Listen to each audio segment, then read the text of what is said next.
I wanted to start off with two recent quotes I got from clients, which I thought were very telling.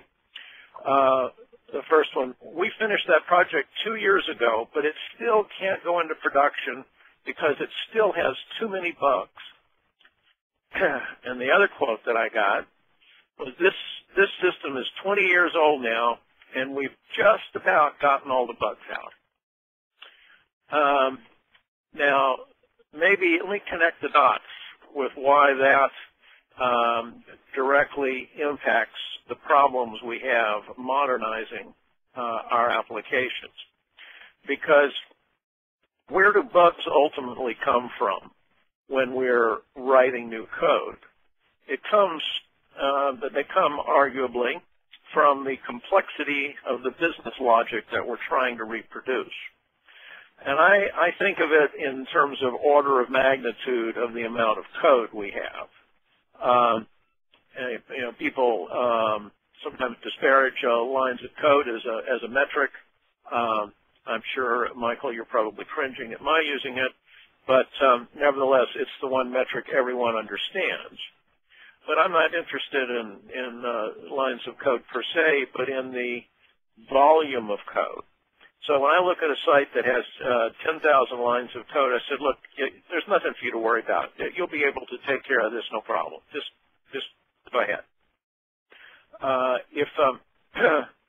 Hello? Okay. If you have 100,000 lines of code, well, you know, you might hit a few speed bumps, but you're basically going to be okay. I wouldn't worry too much. If you've got 1 million lines of code, the project is likely going to be late. It could well be over budget and are missing features, but you probably won't fail. Though I will interject that one of the projects I'll be talking about in a few minutes is one with about 1 million lines of code, which has already failed twice, and we're now on the third attempt. If you've got 10 million lines of code, I basically tell people you don't have a prayer, and your best strategy is to start looking for a new job. At this level, these projects basically don't succeed. Let's go the other direction. Okay, and the reason for that is we're already having problems at 1 million lines of code. When you go to 10 million lines of code, there are no economies of scale, there are diseconomies of scale. 10 million lines of code is going to be 20 to 50 times more complex than 1 million lines of code.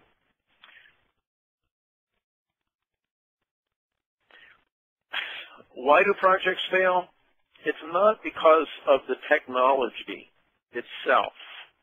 It's because of people and related sociological issues. People almost always underestimate the full complexity of the task. For example, in one of the projects, when I came into it, they were estimating there were approximately 200 state transitions in their state transition diagrams. After we did some analysis on the code and on the historical data that they had stored in their database, we've discovered over 65,000 state transitions. Needless to say, this was a little upsetting. A major reason is people treat legacy like new development. It's not like new development. When you're developing an application in a greenfield environment, well, no one knows what it is. You have to feel your way. You've got to write down what people do know and then figure out the bugs along the way.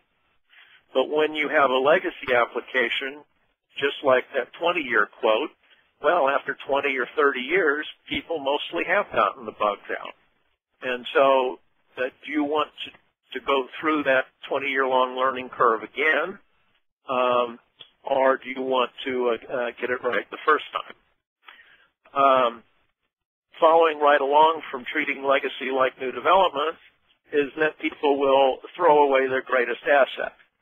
And the greatest asset is the existing system, which for all of its almost certainly myriad faults has one absolutely overriding paramount asset. It works. It works every day and delivers the business support required every day.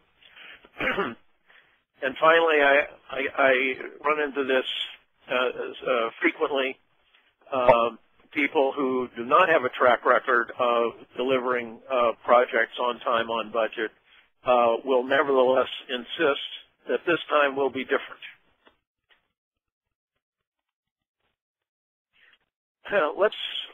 Let's look back in time to when these systems originally came to be. 20, 30, 40 years ago, computers were very expensive versus today they're cheap. The computers were very limited compared to the very powerful machines we have available today. Programming limited machines is expensive. Programming today is much more productive. But this is where the rubber really starts to meet the road. Our requirements we had to program decades ago were, relatively speaking, simple, whereas the requirements that are being pushed onto the new applications are increasingly more complex. The problem in those days was programming, was getting the software just to work. The problem today is managing those requirements. And this is the focus on where the projects fail, and conversely, we can use this to design an approach to ensure that your projects will not fail. I'm sure people have seen this cartoon or a variant on it.